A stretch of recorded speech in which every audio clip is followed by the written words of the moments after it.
Dubbelfeest op de squallen voor speciaal onderwijs de Wingert in Damwoord. Ze vieren het begin van de maaivakantie, maar misschien binnen ze wel volle wiezer met het besluit dat de bezuinigings op het passend onderwijs vereerst van tafel binnen. Nou, toen we het juist in jaren, dan was natuurlijk de eerste reactie weer dat we tegen lokken gingen, want ja, de bezuiniging op passend onderwijs eruit. En nou blijkt dan van het eerste pad, wat er gereserveerd weer voor 2013, die 100 miljoen, dat gaat er eerst uit. En hoe het verder razen komt, ja, dat moeten we nog maar even afwachten. Juist sletten het CDA, de VVD, GroenLinks, de ChristenUnie en D66 een akkoord over een bezuinigingspakket van dik 12 miljard voor 2013. Naast besparings wordt er geïnvesteerd. Biegelings krijgt naartoe 200 miljoen extra.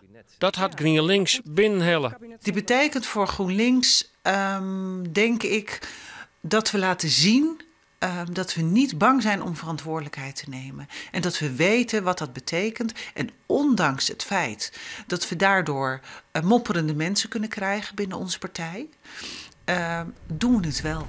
Winkeljen wordt judder, want de BTW gaat met 2% omheeg.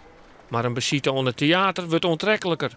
De verheging van 6 naar 19% wordt weer omdraaid. Per 1 januari stak om hier. Nou, we zijn enorm verheugd dat het teruggaat naar 6%.